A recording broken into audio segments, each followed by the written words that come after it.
My birth given name is Christopher Janae Bryant. Today I go by Christine, professionally.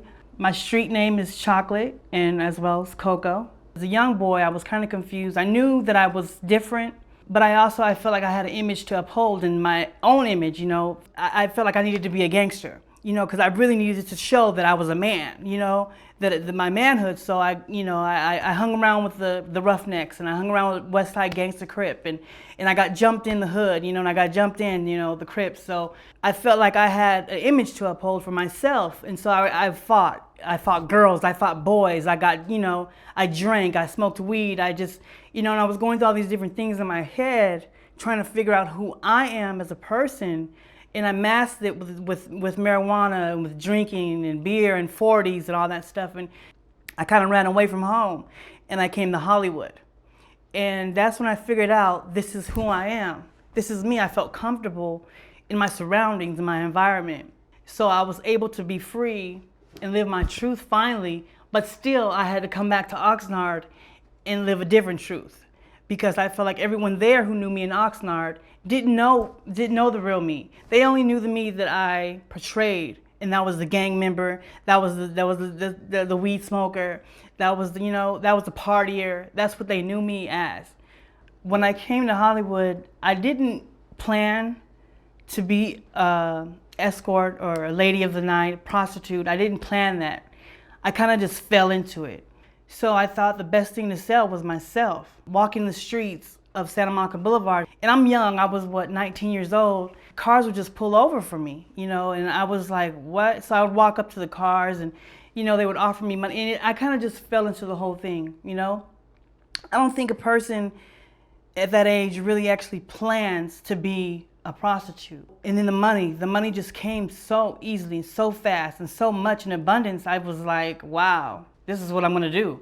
And that's what I did. Until I got arrested for the first time. That's when things kind of like changed. Then when I hit the cells, got caught up in the system, I was unfortunately blessed with a cellmate. That made me realize, if you want to call it realize, that I needed to dress up. He raped you? Rape is such a strong word. I like men.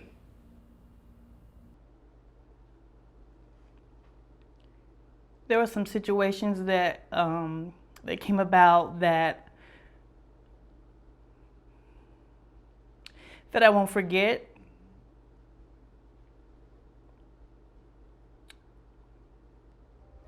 I have healed from those things. They happened, you know, and it was part of the process, I guess.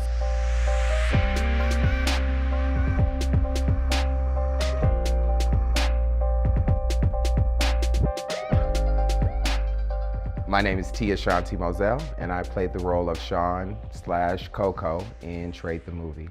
I was honored and am honored to portray her in this because her story needs to be told. She's a great spirit. Meeting Chris for the first time, she kind of put me in my place in the first meeting. She let me know right at the beginning, ain't nothing to smile about. It was something that I had to really put into my head, that I'm not playing. This is not a fun life. You in them streets.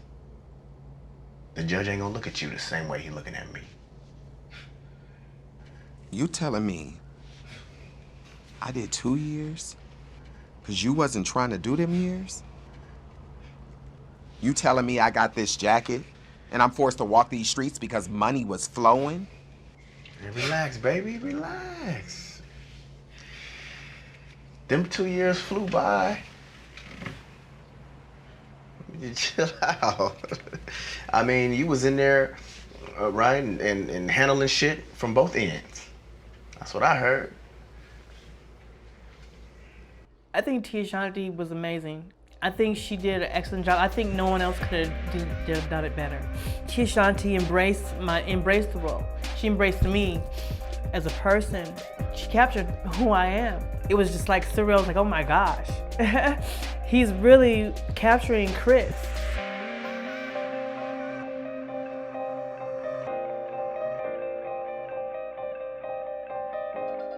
When I was going through, I guess, my younger years, and I was going through jail and incarceration and stuff, I didn't feel that my brother was there for me. I didn't feel like he didn't understand, or he didn't even want to understand at that time.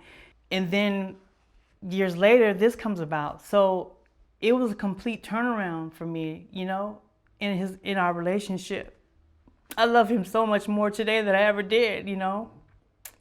Because I just didn't realize that he even had it within him to open up to me in my life and what it was about.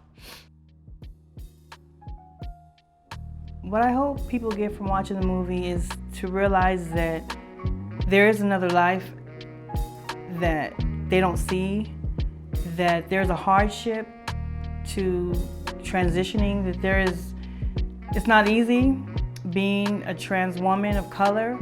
At that time, when I was on the streets, it was a lot of darkness, it was a lot of pain, it was a lot of struggle that I had to go through to become who I am today. I don't know, the struggle is just real, you know? And a lot of people don't see it, and they don't realize it. They see us, you know, on Santa Monica Boulevard walking down the street, and they laugh and they mock and they say, oh, it's a man in a dress or whatnot, and don't realize that that is another human being. So you have to realize and not be so hard and mock and you know, in shame of what another person is dealing with, going through. You know, we're all humans having this experience. So we need to learn love.